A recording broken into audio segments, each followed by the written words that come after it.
Hey, hi everyone, this side Kapil.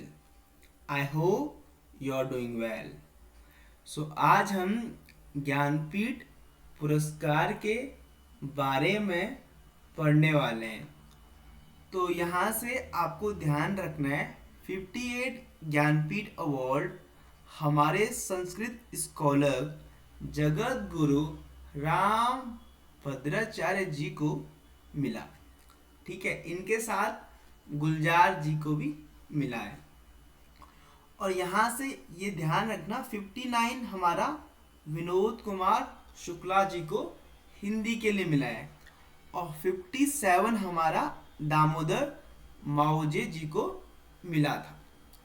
ठीक है दोस्तों, तो ये तो हो गया 57 किसको मिला, 58 किसको मिला और 59 किसको मिला। अब थोड़ा जानते हैं इस अवार्ड के बारे में। ये इंडियाज हाईएस्ट लिटरेरी ऑनर है जो कि हर साल इंडियन राइटर्स को दिया जाता है। ठीक है, जो कि हमारे लिटरेचर के फील्ड में कुछ कंट्रीब्यूट करते हैं। ये हमारा 1961 में इंस्टीट्यूट हुआ था ये अवार्ड। ये जो भी राइटर 8 शेड्यूल वाली लैंग्वेज में कुछ अच्छा करता है उसको मिलता है। ठीक है, और 8 शेड्यूल में हमारे इंग्लिश लैंग्वेज नहीं है। तो इनिशियली तो हमने जो 8 लैंग्वेज हैं उन्हीं में ये अवार्ड दिया, लेकिन 2013 ऑनवर्ड्स हमने इंग्लिश को भी बोला भाई कि आपको भी हम ऐड कर देते हैं। ठीक है, और अगर एक बार कोई लैंग्वेज को अवार्ड मिल गया तो नेक्स्ट 2 साल के लिए एलिजिबल नहीं है। ठीक है, जस्ट होल्ड ऑन।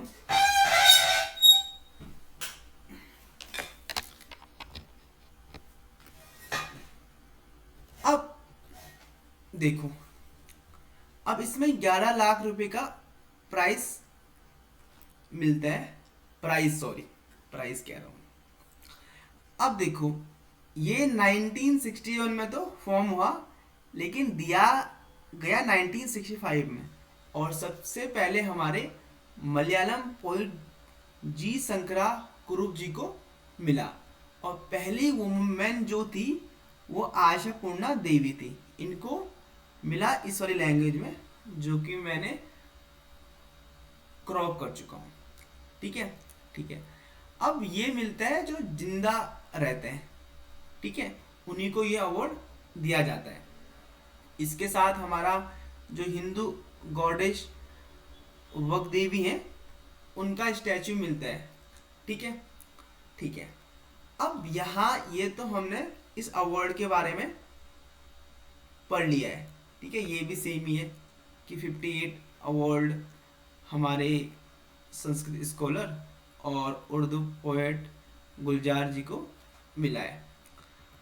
अब यहाँ से हमने थोड़ा एक चीज़ पढ़ा था 8 लैंग्वेज।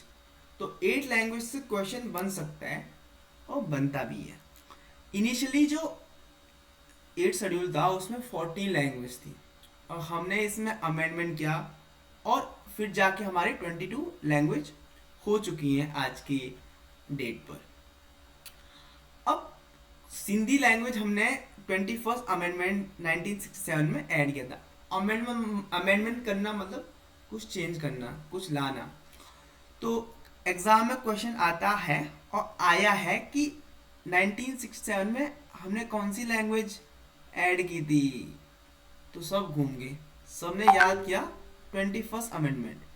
ठीक है, तो आपको दोनों चीज़ ध्यान रखना है कि 21st अमेंडमेंट 1967 में हमने सिंधी लैंग्वेज ऐड की थी और 71st अमेंडमेंट में हमने मणिपुरी, नेपाली, कोंकणी ऐड की थी। इसको याद करने की ट्रिक मैंने ये बनाई थी। हमारे जो फर्स्ट फील्ड मार्शल थे वो सर शेम मानिक शॉ जी थे, तो उनके नाम से मानिक, मणिपुरी, नेपाली, कोंकणी। ठीक है, और 92nd अमेंडमेंट हमने बोडो, डोंगरी, मैथाली, संताली।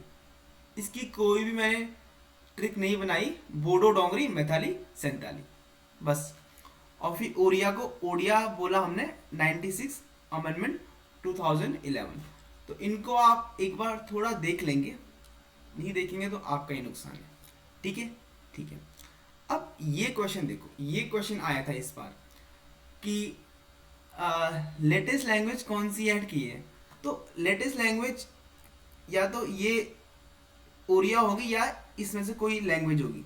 ठीक है, अब यहाँ देखो, इसने मैथाली मैथाली नेपाली कोंकणी मणिपुर, अगर आपको ये माने करके याद है ये ट्रिक कि हमने field marshal Sam Manekshaw sir ji के नाम से ट्रिक याद की थी। तो ये मणिपुरी, नेपाली और कोंकणी तो हमारी किस में आई थी, हमारे आई थी 71st अमेंडमेंट से। तो कौन सी बची है, तो ये होगी मैथाली। ठीक है, ठीक है। तो होप आपको ये समझ में आया होगा। ठीक है, ठीक है। That's all for today. Do like and subscribe my channel. अगर आपको एक क्वेश्चन का आंसर ये लिखना है, हु इज द फर्स्ट